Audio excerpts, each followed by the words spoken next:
Good afternoon. Welcome to today's webinar. This is Joshua. I'm going to be your presenter today. Before we get started, we've got a lot of material to try to work through here in the next 20 minutes. We're going to be together till about 1:20 Eastern Time. I will do my absolute best to try to get through the material in the 20 minutes we've allotted. If not, rest assured that we're recording this webinar event. It will be available on the Support Center page of our website here sometime in the next day or two. We're here to talk about accounting and manage years, and we're going to come into accounting here in a minute and look at that.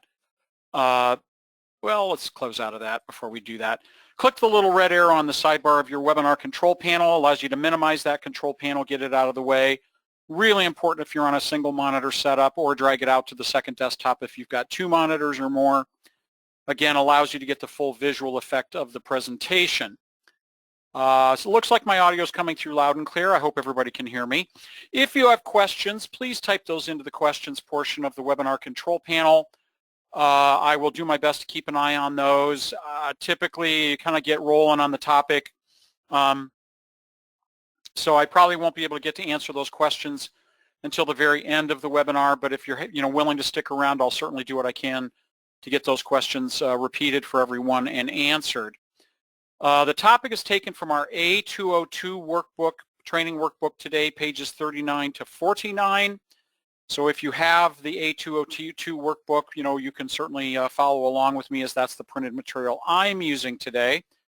If you don't have the training workbooks, we certainly encourage you to check out the training workbooks page on our website, as we do try to use that as the printed base material for our webinars whenever or wherever possible, okay? So one of the things I want to point out before we get started here is I just want to make sure everybody's aware I am using our new version 23.21.0 that we just released late last week. So just be aware that we are getting updated to the new version as quickly as possible ourselves. Let's go into accounting here. If you don't have the 23 email, or if you don't have it installed and you're interested in that, please look in your email for an email from us that we sent last week, or of course call us if you need help or would like us to resend that. So what we're talking about here in accounting here is under special functions right here in manage years. So we notice here there's a pretty large menu of things here, and we're going to kind of spend a couple minutes on each one of those, maybe a little longer depending on the topic. But we're going to roll through this material pretty quickly if we can. So there's a whole slew of items here. The first one is change to another existing accounting year. So basically, if you want to go back and post transactions in a different accounting year, make corrections to transactions, we don't have to change the year in order to run reports. We can run reports for any accounting period while remaining in the current accounting year. So we don't need to do that just to run reports, but only if we wanted to go back and make changes or do, correct transactions or change things, change the data essentially. But if we want to do that, we click here. It brings up all of our prior accounting years that we've got listed in here. It defaults to the prior year. But notice here, 2020 is the year that's prior to this year. 2021 is not in the list because that's the year that we're in. So when I choose 2020 and click OK, we notice now that my opening home screen here shows January through December 2020. That's confirmed for us that we actually have changed that accounting year. When I want to go back, I go to Special Functions, Manage Years, change to another year, choose 2021 from the menu, and then simply click OK, and I'm back in the current year. Okay? Very straightforward, very simple. You can, if a year is closed, you can go back and run reports in a prior year, but you cannot make any changes to data. We're going to talk about closing years here in just a minute. But basically, that's one of the topics on the page 40 here, the second page of our topic here, that if years hard closed is utilized, you'll not be able to make any changes. But if you did not close a year, you can always go back and make changes to that if you wish, okay? Again, and if you folks, you have questions about any of this stuff, okay, and you're on support, please don't hesitate to let us know, either via telephone or email. 800-533-5227 or support@churchwindows.com. Okay. And the note there on page 40 at the bottom says you can view transactions from a current year on the current year's browse screen. And what we mean by that is if I go up here to, like, say, transactions and browse, okay, or my reports, I go right here to change year, filter, and sort. And notice right here in the upper left where I've got my financial year, if I click that, notice all of my prior year's transactions are there. I can look at them, I just can't change them. Because if I want to change transactions, I have to physically change the year. And that's true on reports as well. So if I go to something like reports, treasurer's report, notice right here, accounting year, here's all of my prior years. I can run the reports from 2021 for any prior accounting period, okay? So don't just make a note for yourself that you would really only need to change the year back to a different year when you want to make changes to transactions or corrections or reversals, but not necessarily to run reports. Okay, let's get back to our topic. Special functions, manage years, set up new accounting year. Folks, open up the new year whenever you're ready. Church Windows does not require you to be finished with 2021 to open 2022. So I'm going to do that. So I click on the set up new accounting year. You can work back and forth between the 2 years as long as you need or want, but it asks me the questions, are you sure you would like to set up a new accounting year? I click yes. It wants to create my January through December 2022 year, or I can create a prior year if I wish. It typically defaults to the copying my current chart of accounts and my budget amounts from the prior year, in this case 2021. Or if things are really dire and you want to set up a brand new chart of accounts for the new year, you may certainly do that by clicking the Create Empty Chart of Accounts and setting either using or not using account numbers and establishing your account number structure and then simply clicking OK.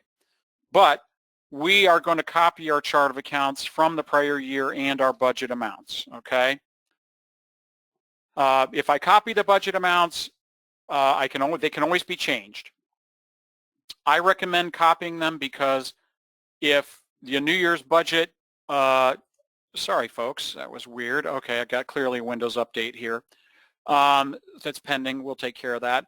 But if you copy the budget amounts, copy my budgets from 2021 and say only 40% of my account budgets don't change, I've saved myself 40% work, okay?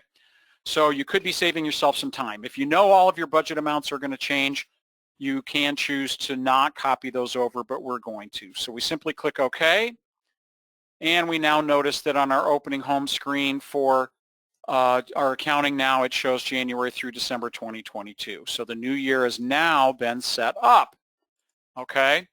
I would go back, use my change to another existing accounting year to go back into 2021 when I'm ready. But now I can go in and key in my budget amounts for 2022 and make changes to my chart of accounts and delete unwanted accounts or unused accounts if I wish.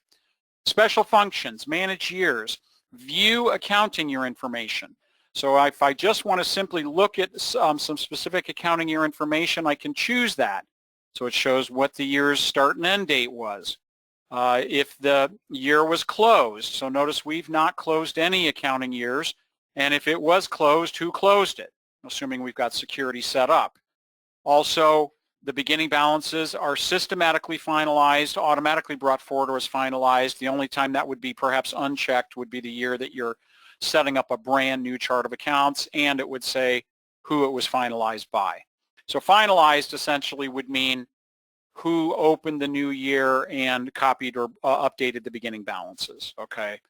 Beginning balances are open one time and one time open, and that's when a new year is set up, okay? So it just, again, provides some useful and helpful accounting year information for us. Let's go back to manage years and update beginning balances. These are kind of in the wrong order here, but we're going to do them in the order that they appear in the list. Updating of my beginning balances. This is one of the most important steps, folks, of the end-of-year procedure. If I do that now with my 22-year open now, and I can do this as many times as I want, it's going to simply bring forward the balance sheet totals that are current as of November 17th, 2021. But as I, of course, continue to work through the year and into 2022, I'm going to need to update my beginning balances maybe several times depending on how much I work between the old and the new years. This is the function that allows you to work between two different accounting years as long as you need or want. So we're going to go ahead and say yes on that, and it will now have now that they've been updated successfully, it's brought forward my current balance sheet totals as of November 17th, 2021, whatever they are, you know. I may have posted some advanced transactions, and it'll bring forward whatever those current balance sheet totals are, okay? It is one of the most common calls we get in January when folks have trouble reconciling January's bank statement with their bank, with Church Windows, is they have not updated beginning balances one final time.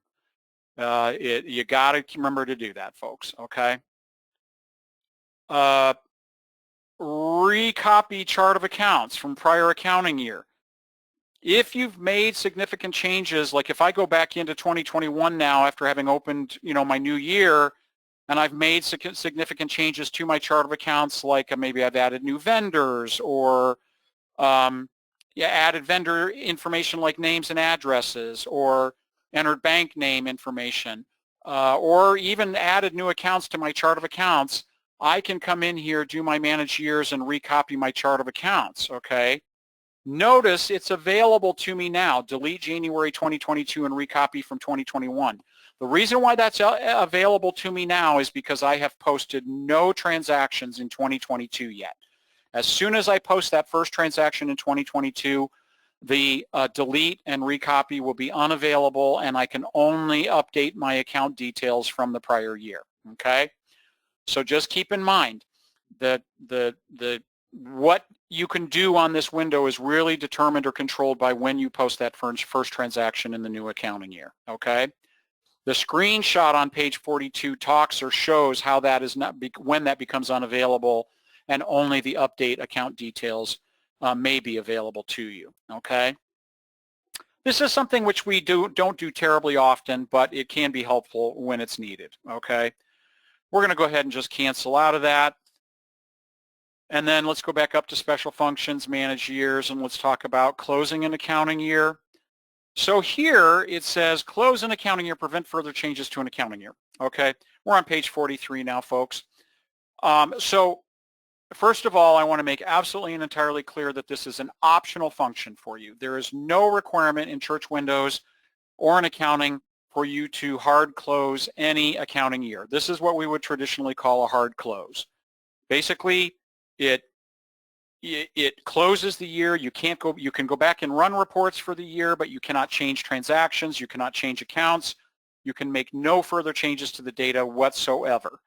So just so you're aware, this is not required by the software, but is an option for you to choose if you're worried and you don't want to change the prior year's data, or you're concerned that somebody might go back and make some changes, or they're not disciplined enough to not do that. You can use this close accounting year function, okay?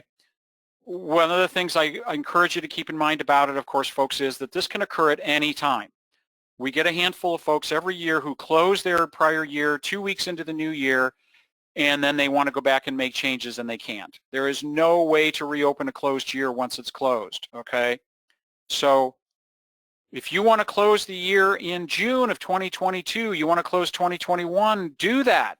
We'll hold off and do it. Just don't feel in any hurry to use it, or use it at all. So right here, it'll show me any one of my prior years that I can close if I want. So let's say I want to close 2012. I choose that. Again, it warns you here that, you know, no data changes can be made to that year after it's closed, but we click OK. And it gives us even one more prompt to cancel out of this. You will not be able to change or add accounts, change budgets once it's closed. I even have to check the confirm box right there and click yes. And now when I go back up to special functions, manage years, change to another existing accounting year, and I choose 2012, this is what it looks like. Closed right there. Up here are my reports and things like that, and everything else, I cannot change data, okay? Everything is about reporting at this point. So going up to special functions, manage years, let's change to another existing accounting year, and we're going to go back into 2022, okay? Not required, okay? So just keep in mind The hard close function is not required by the software and is simply an optional function. Okay? A lot of folks won't do that. They're disciplined enough that they won't go back and make changes when the church officially closes that year. Page 44 talks about those things that the confirm box and what the year looks like when it's physically closed on page 44, and again into 45, where it talks about converting to a non-calendar accounting year. So let's talk about that. So here we are back in 2022. When we go to Special Functions, Manage Years, notice you can choose Convert to a non-calendar accounting year. So right here, if you want to change from a calendar to a fiscal year, you can do that. But we're not going to do that. So it'll say, okay, oh, I got to go back into 2021. I'm sorry, folks. So I got to go back into 2021 to do that. So here we are back in 2021. So if we go cancel out of that, you have to be in the current year where that is. So it would, because I've got no transactions, it can't create that for the next year, only the year that we're currently working in. So Special Functions, Manage Years, Convert to non-calendar accounting year. So if I click on that, it says, hey, a backup should be made. This screen is open. You've got exclusive access. It now then says locking accounting tables, and it says, okay, what month and year do you want to start your new fiscal year? So when you want to do this, folks, what will happen is it's never going to run anything more than a 12-month year, okay? So from now, if I go, okay, I'm going to start my year and start it in, say, October of 2021, it would say the following years are going to be created. So January through September 2021, again, 12 months or less, and then it'll create my next 12-month year starting October 2021 through September 22, okay? Then when I do that, it would create those, but it would create the shortened year in 2021, and all of my transactions from October through December or through today would be in my new fiscal accounting year, okay? Similar would occur if I want to change from a non-calendar accounting year back to a calendar accounting year. It will always run a shortened year before it goes back to the 12-month profile, okay? Never going to run an accounting period for more than 12 months. Your longest accounting year you're going to have is going to be for 12 months, nothing more, okay? Everything will run shortened accounting years, okay? And I would click OK through that, and it would then say October through 2021 through September 2022, but we're not going to do that for the purposes of our webinar.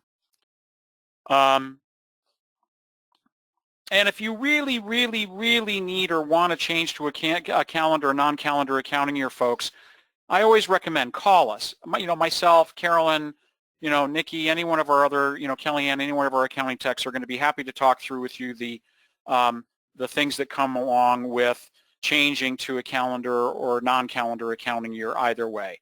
And again, your best way to get out of that would be to get out of that is to go ahead and make a backup of your data. Kind of running out of time here, folks, so I'm kind of running through this stuff here real quick here. So we're going to cancel out of that. And this is one of the things I was a little bit concerned with is we're going to go back into accounting here. Special Functions, Manage Years. Here it is, it's back. So right here, delete unused accounts and delete accounting years. Let's talk about delete accounting years first. Church Windows that you keep requires that you keep the most recent, I believe, most recent 8 years right here. Accounting years are more 8 or more years old may delete it. So Church Windows requires that you keep the 7 most recent accounting years. So if I wish it, right here it shows I can delete 12, 13, or 2022. Why can I delete 2022? Because it has no transactions in it. Again, as soon as I post a transaction, it cannot be deleted. But again, keep in mind, folks, once that year is deleted, it's gone. No transactions, there's no closed year, there's nothing for that accounting year at all. It's gone, okay? I would choose that, click delete years. It says make a backup, click delete, yes, and 2012 is now gone.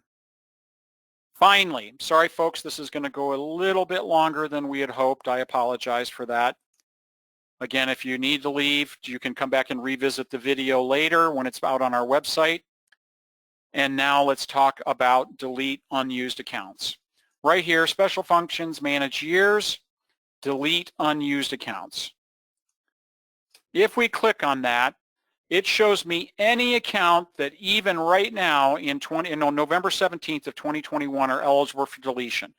Could be expense accounts, liabilities, income, vendors oftentimes are culprits, or common accounts that can be deleted here, okay? This to me is one of the most frequently underutilized functions in the software. A lot of folks believe that when I delete an account from one year, I'm deleting it from other accounting years. That's not true. The end of year procedure is what separates each year's chart of accounts from the others and is what allows you to do this without affecting prior periods. So if I delete these and any accounts from this list, it's only going to affect 2021, nothing more. Won't even affect 2022, only 2021. Everything is in here that's eligible for deletion. Expenses, and even notice here on the right, we've got the type column. Lots of vendors are in here and can be deleted. There could be expenses, there could be assets. Any accounts with an audit trail in 2021 are not in this list. They have a balance, they have transactions, they're not here, okay? It even shows you the last used date. In some cases, if it shows 1900, it doesn't even remember the last time the account was used, okay? But it'll show you here, and I always like to point out that if you delete an account here that you shouldn't have, you can always just re-add the account back to the chart of accounts. No harm, no foul, okay? But you literally can go down the list here and literally put a check mark in the box, or do check all, or check all, and then go down the list and uncheck them. And then simply when you're done checking them, you simply click delete selected accounts, and it does an en masse sweeping deletion of all of the accounts you've checked, okay? But this is what allows you to keep your chart of accounts manageable, okay? Deleting the accounts in one particular year does not delete those same accounts from any other accounting year. Again, if you're unsure about that, and if you should do that, make a backup of your Church Windows data before you actually delete the accounts. But honestly, folks, that you could be working with, years and years of accounts that the church hasn't used or you haven't used in years, and deleting those out does not harm anything. And so again, look at deleting those unused accounts. It'll really help keep your chart of accounts in good shape and manageable. So that is where I am going to end things today.